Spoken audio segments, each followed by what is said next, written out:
What life advice can just F off?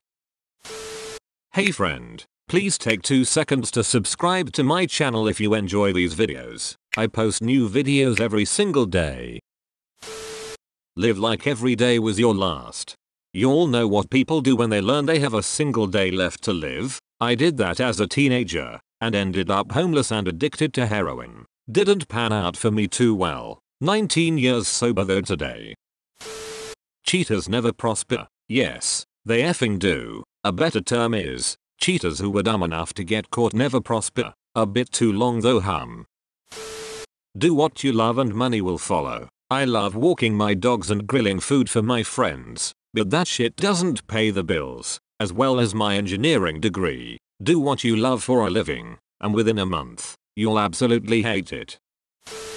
Almost anything relating to what age you must be in order to buy a house, have children, marry, have a profession, or do anything else. Seriously, everyone's life is different from everyone else's. Make your life the way you want it to be, if you so desire. Up to you. I tried following that blueprint for life. Everyone else I know seems to follow and hated it. Stopped short of having kids, thankfully.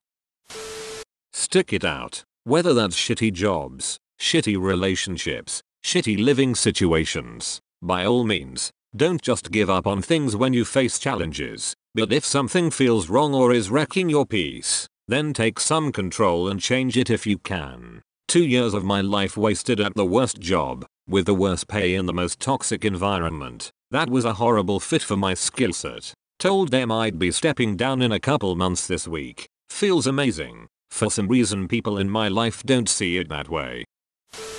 Any and all financial advice coming from old money families, except for one sound piece of advice. 1. Be born rich as F. I will make an exception for that. And, for those shameless enough to admit it. 2. Marry rich as F. Edit. I did not expect my mildly sardonic comments to receive this many upvotes. Stay expensive looking, my friends. Also, job hunting advice from boomers. My dad used to buy the local paper to help me in my job hunt, until I told him to actually look at the job section. He stopped after that. My dad told me to start attaching a headshot to my resume. I'm not an actor. Sleep when you're dead. Cool, but you're going to be dead a lot sooner. I absolutely effing abhor any and all inspirational and mindful sayings that revolve around making you lose your sleep. And for effing what? Waste your time while you're trying to half-assedly do something that you could have done easily on a full stomach of 8 hours of sleep. Like I'm seriously dumbfounded at people these days, in this advanced society, do not realize how important sleep is, especially for a teenager. No. 6 hours of sleep is more than enough. Yeah, it sure is if you want the rest of your day to be miserable as shit. You're not depressed. Just change your state of mind and think happy thoughts. My mother, when I told my mom I was stressed, she said, "Why are you stressed? The year is almost over, so don't be." Yeah, okay. Your hard work will pay off in the end. All it ever did was making me exhausted. Please learn to say no when you need to. Edit. Spelling mistakes. And thank you for my very first award. Like Linkin Park said, in the end it doesn't even matter.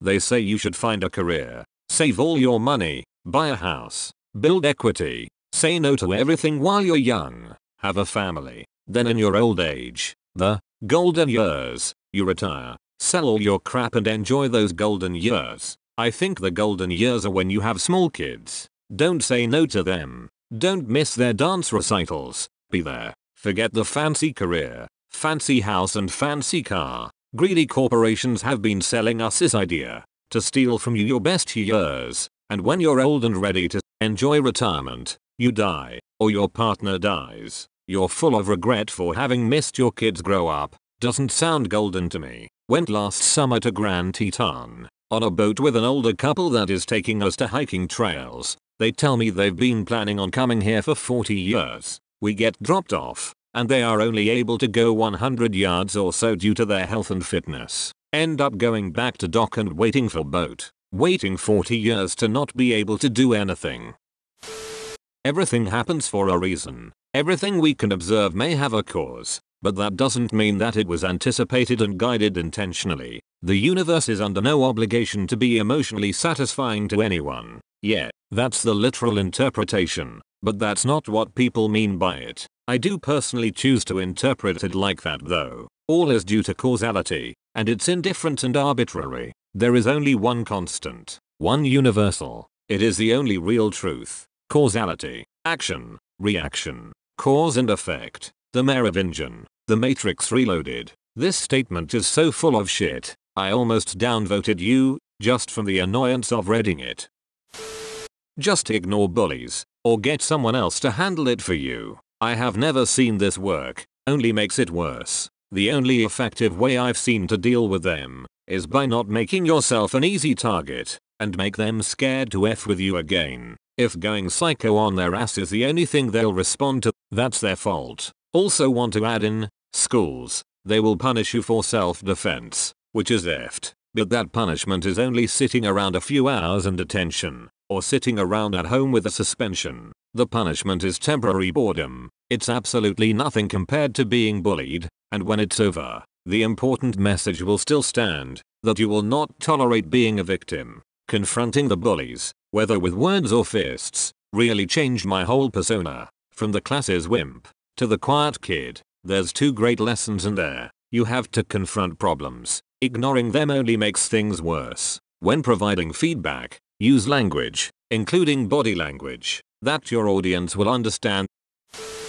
Save up for a house by not buying coffee in the mornings. OMG, if I hear it one more time, I'm gonna snap. You know this is shit advice, but I don't drink coffee and I have a house, so now I'm thinking about it again.